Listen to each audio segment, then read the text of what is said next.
it's Ashleigh from Sweet Dreams Bake Shop, and welcome to my channel, where I give cake and cookie decorating tutorials and a lot of baking business advice. And today I'm going to be giving you some advice on the whole rescheduling cake and cookie orders and whatever dessert orders you have in 2021. Now, I will say that custom cakes is probably one of the toughest things because, as we know, it's not like it all happens in one singular day. It takes a lot of time to create custom cakes, especially if they are large cakes like for a wedding. So there is going to be a lot of wedding focused discussion here. In 2021, even though things are getting better, there are still a lot of things that are happening. There's restrictions that happen all of a sudden. There's cancellations that are happening and rescheduling that needs to happen. So the question really is, where do we as small businesses draw the line between understanding but still being able to make a sustainable living? So a lot of you guys asked me in a community post, how do you deal with all of this rescheduling? What is the best course of action when it comes to cake rescheduling? So I'm going to be answering that question.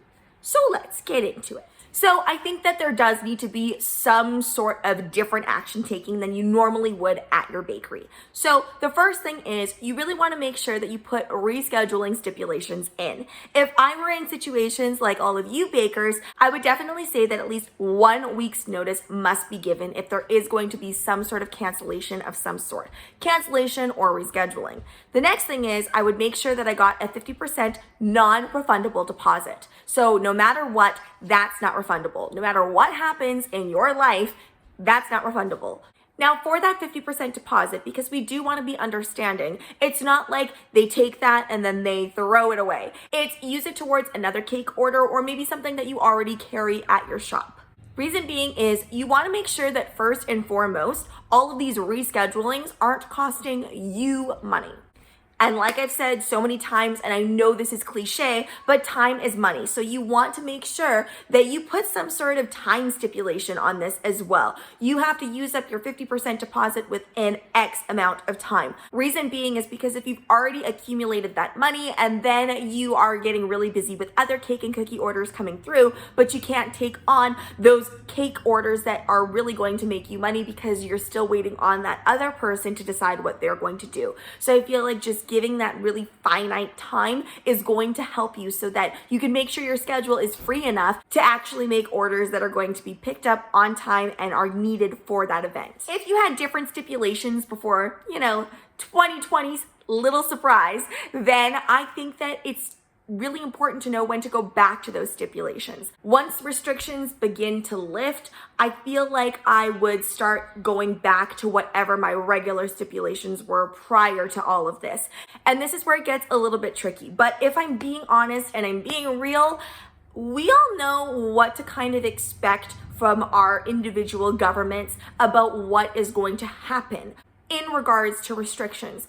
So somebody that's purchasing a cake from you and wagering on that they think restrictions will lift or they think they'll be able to have a certain event, I feel like we're deep enough into this for them to know that, yeah, it is a risk. And so you are a person that needs to make a living. Your time is precious too. So I feel like it's kind of time to start pulling back on so much grace just because it really is going to cost you in the end. And I know that for a lot of cake decorators right now, it has been really difficult because people can't have their normal events. So if I were in this position, I think that I would start kind of pulling back on that and just start telling my customers the cancellation process is going to start looking a little bit different again, or it's going to start going back to the way that it was before, or whatever.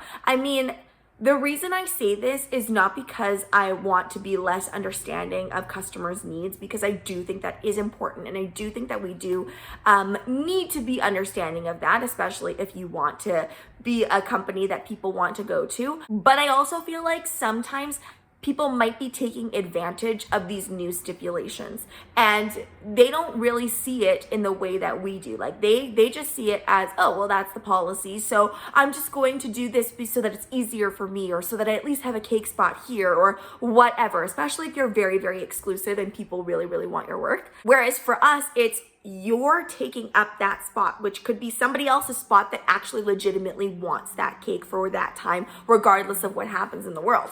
So that's kind of my thinking on that. And finally, there's always an exception, right? There's always things that happen in people's lives that we want to be understanding of. And you really do want to make sure that your company comes off as gracious and understanding, but also super professional in the sense that you can't wait forever or you can't reschedule forever. So really, really important that you go with your gut. I know that my friends have experienced things where maybe there's a tragedy in the family, or at least that's what's being told to them. And so immediately they're just like, no problem, we'll cancel that order. You can buy something down the road, or sometimes they'll even give a refund for the deposit. That kind of stuff is really, really up to you. I mean, sure, you're going to run into situations of, are they really telling the truth, or are they just using that so that'll give them their money back? And that's for you to decide. I personally think it's better to err on the side of caution. But if you notice that it's happening to you over and over and over again, I mean, you can put policies out. Social media is great to use in these situations where you make just a blanket post on Facebook about why you're changing your policies or why your stipulations are what they are.